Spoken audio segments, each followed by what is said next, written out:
पापों को समाप्त करके अंत पुण्य प्रदान करते हैं। परंतु चैत्र मास के कृष्ण पक्ष की इस एकादशी का व्रत जो जन्म जन्मांतर के पापों को नष्ट कर देता है, सभी प्रकार की समृद्धि, सुख और अंत में मोक्ष प्रदायक इस एकादशी को भगवान विष्णु की पूजा आराधना करने का शास्त्रीय विधान है।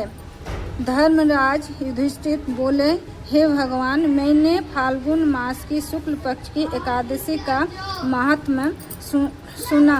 अब आप चैत्र मास के कृष्ण पक्ष की एकादशी के बारे में बतलाइए। इस एकादशी का नाम क्या है? इसमें कौन से देवता की पूजा की जाती है तथा विधि क्या है? सो सब विस्तार पूर्वक कहिए। श्री कृष्ण भगवान बोले कि हे राजन, एक समय मानधाता के लोमस ऋषि से पूछा था कि हे मुनि, चैत्र मास के शुक्ल पक्ष की एकादशी का क्या नाम है तथा उसकी विधि क्या है? सो सब पूरी तरह से कहिए। लोमस ऋषि बोले कि हे राजन, चैत्र मास के कृष्ण पक्ष की एकादशी का नाम पाप मोचनी है। इसके व्रत के प्रभाव से अनेक पाप नष्ट हो जाते हैं।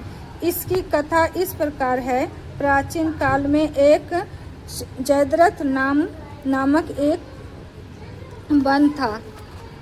उसमें अप्सराएं वास करती थी। वहाँ हर समय बसंत रहता था, अर्थात उस जगह सदैव प्रत्येक तरह के पुष्प खिले रहते थे। उस जगह गंधर्व कन्याओं विहार किया करती थी। उस वन में इंद्र अन्य देवताओं के साथ क्रिया करता था। उस वन में एक मेधावी नामक मुनि तपस्या करते थे। वह शिव भक्त थे। एक दिन मंजू घोषा नामक एक अप्सरा उनको मोहित करने के लिए सितार बजाकर मधुर मधुर गाने लगी। उस समय शिव के शत्रु अंड कामदेव की शिव भक्त मेधावी मुनि को जीतने के लिए तैयार हुए। कामदेव ने उसे सुंदर अप्सराओं के भ्रू का धनुष बनाया, कटाक को उसकी प्रत्यक्ष डोरी बनाई, उसके नेत्र को उस मंजू घोष अप्सरा को सेनापति बनाया। इसी तरह कामदेव अपने शत्रु भक्त को जीतने को तैयार हुआ। उस समय मेधावी मुनि भी युवा तथा हृष्टपुष्ट थे। उन्होंने यज्ञ पवित्र तथा दंड धारण कर रखा था। वह दूसरे कामदेव के समान शोभा पाते थे। उस मुनि को देखकर कामदेव के वश में हुए। मंजू घोष ने धीरे धीरे मधुर वाणी से वीणा पर गाना शुरू किया। मेधावी मुनि भी मंजू घोष के मधुर गाने पर तथा उसके सौंदर्य पर मोहित हो गए। वह अप्सरा उन मुनि को कामदेव की प्रीति जानकर उनमें आलिंगन करने लगा। वह मुनि उसके सौंदर्य पर मोहित होकर शिव रहस्य को भूल गए और काम वशीभूत होकर उसके साथ रमण करने लगे। उस मुनि को काम के वशीभूत होने के कारण उस समय दिन रात्रि का कुछ भी ध्यान न रहा और बहुत समय तक रमण करते रहे। एक दिन मंजू घोष उस मुनि से बोले कि हे मुनि, अब मुझे बहुत समय हो गया है, स्वर्ग जाने की आज्ञा दीजिए। उस अप्सरा को ऐसे वचन को सुनकर मुनि बोले, हे सुंदरी, तू जो आज इसी संध्या को आई है, अभी प्रातः काल तक ठहरो। मुनि के ऐसे वचन को सुनकर अप्सरा उनके साथ रमण करने लगी और बहुत समय बिता दिया। फिर उसने मुनि से कहा, हे देव, अब आप मुझे स्वर्ग जाने की आज्ञा दीजिए। मुनि बोले, अभी तो कुछ भी समय नहीं हुआ है, अभी कुछ देर ठहरो। इस पर वह अप्सरा बोली, हे मुनि, आपकी रात्रि तो बहुत लंबी है। अब आप सोचिए कि मुझे आपके पास आए कितना समय हो गया है। उस अप्सरा के वचन को सुनकर मुनि को आज्ञा प्राप्त हुई और समय का विचार करने लगे। जब रमन करने से उसका प्राण हिंदी में कितना है, हिंदी में कितना साल दिया हुआ कुछ तो 43 साल 3 माह और 3 दिन ज्ञात हुआ। 7 है दीदी, 7 अरे अरे तो उस अप्सरा को काल का रूप समझने लगे। वह महान क्रोधित हुए और उस तप नाश करने वाली अप्सरा को तरफ देखने लगे। उनके उदर कांपने लगे और इंद्रियां व्याकुल होने लगी। तब मुनि उस अप्सरा से बोले, रे दुष्ट, मेरे तप को नष्ट करने वाली तू अब मेरे श्राप से पिशाचनी हो जा। तू महान पापिनी और दुराचरिणी है। तुझे धिक्कार है।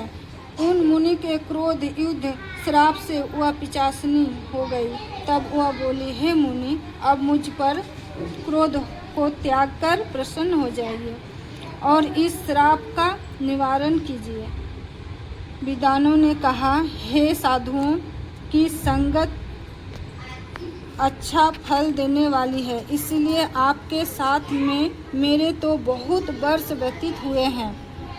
अब आप मुझ पर प्रसन्न हो जाइए। तब मुनि को कुछ शांति मिली और उस पिशाचनी से बोले, हे दुष्ट, तूने मेरा बड़ा बुरा किया है, परंतु फिर भी मैं श्राप से छूटने का उपाय बतलाता हूँ। चैत्र माह के कृष्ण पक्ष की जो एकादशी है उसका नाम पाप मोचनी है। उस एकादशी का व्रत करने से तो पिशाचनी की देह से छूट जाएगी। इस प्रकार मुनि ने उसके समस्त विधि बतला दी और उसने पापों को प्रायश्चित के लिए अपने पिता चैवन ऋषि के पास गए। चैवन ऋषि अपने पुत्र मेधावी को देखकर बोले, रे पुत्र, यह तूने क्या किया?